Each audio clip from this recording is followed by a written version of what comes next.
The end of the US and the rise of China. While the United States was fighting wars for more than 2 decades, from 2000 to 2026, China rested. US forces and US soldiers became exhausted after fighting for more than 26 years. US weapons, missiles and rockets were supplied to Israel during the war in Gaza, and many were also supplied to Ukraine. On top of that, the United States used its military power in Iraq, Afghanistan, Libya, and many other conflicts during what became known as the War on Terror. If there is one reality in this documentary, it is this. The War on Terror consumed enormous American military, financial and political resources, while China spent those years largely focusing on economic growth, industrial development, and military modernization. Is that one of the reasons China is rising while America's global dominance is being challenged? If you are ready to watch this documentary, let's begin. Before we start, subscribe to the channel, like this video, and support us with your comment. Tell us what you think about this documentary. Has America already ended, or is it living through its last days? Let's begin our documentary. For more than 2 decades, the US has been fighting in the Islamic world, especially in the Middle East. If you look at the endless wars America has entered, most of them have taken place in Muslim countries. For example, the Iraq War. That was one of the greatest wars America entered. Then came the war in Afghanistan, the only war in which the US spent more than $2 trillion. We can say Afghanistan became the machine that destroyed America's power and finances. And the disaster was this. The ideology that the US was spreading was democracy. But democracy was not established in Afghanistan. In the end, only the Taliban won, and they continued to rule under their interpretation of Sharia law. Then the US started bombing and fighting in Libya. They succeeded in changing the regime in Libya. After that, they fought in Yemen and Somalia as part of the War on Terror. And now they have started another conflict with Iran. But Iran is different from Afghanistan, Iraq and Libya. Iran is one of the greatest powers in the Middle East. It is not a small country. It has a population of about 93 million people, millions of square kilometers of land, endless mountains, endless deserts, and long borders. We can say Iran is almost like a subcontinent. We're talking about a country with a vast territory. They also have countless missiles, cruise missiles, ballistic missiles, Fatah, Khorram Shah, Sejil, Shahed, and many other weapons. The greatest thing is that they do not depend on foreign military weapons.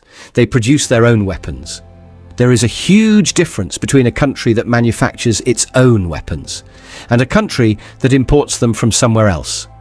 Iran is one of the few countries confronting the US while also producing much of its own military equipment. There is another secret. The weapons Iran uses are very cheap, while American weapons are very expensive. For example, if Iran launches one Shahed drone toward a US base, the US may have to use a Patriot interceptor to destroy it.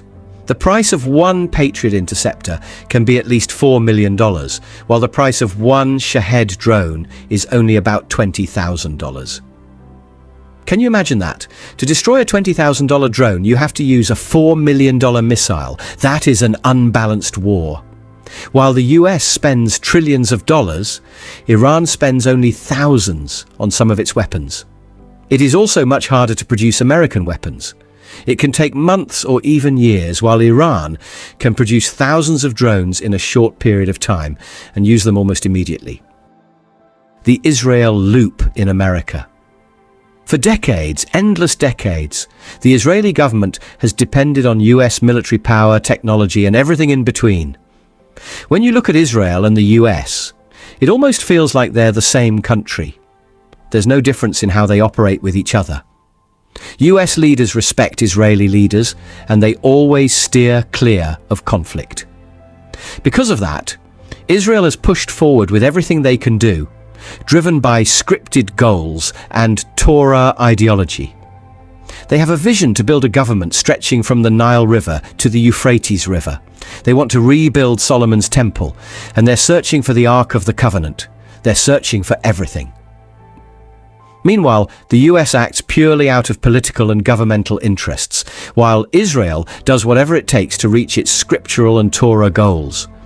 According to certain texts and scriptures, there's a belief that everyone living in this world is meant to be a servant to the Jewish people, and that one day, everyone on earth will serve them.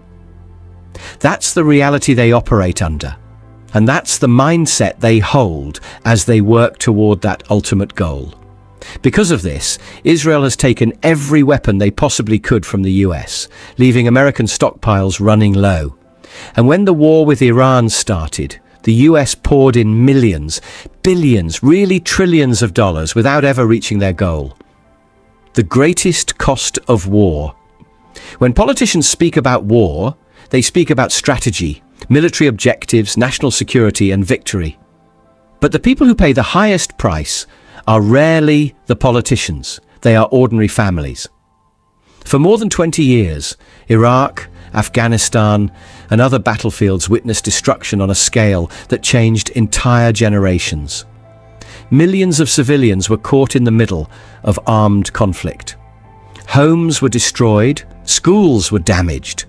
Hospitals struggled to function, entire communities were displaced, and countless families were forced to flee their homes.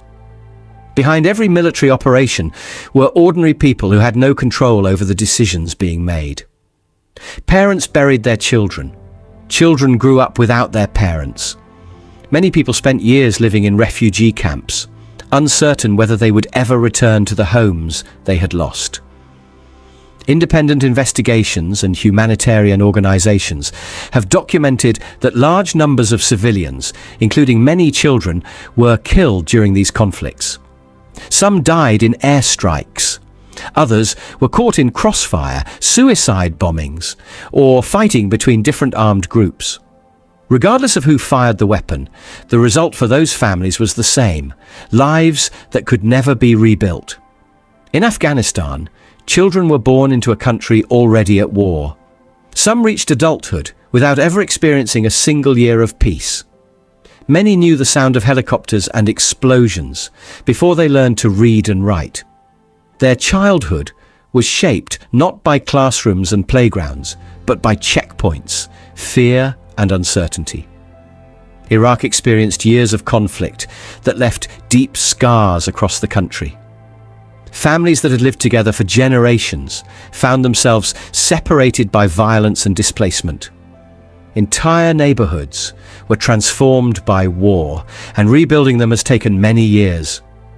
Libya also entered a long period of instability after the fall of its government. Competing armed groups fought for power, and civilians often found themselves trapped between rival forces. Every government explains its military actions by referring to security or national interests.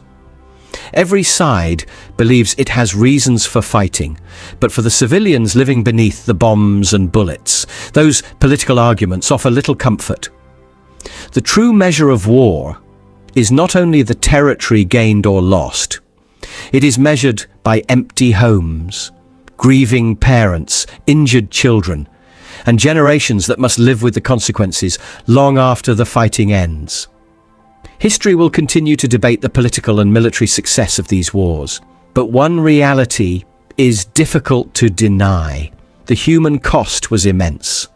The losses suffered by civilians, especially children, remain one of the deepest and most painful legacies of these conflicts.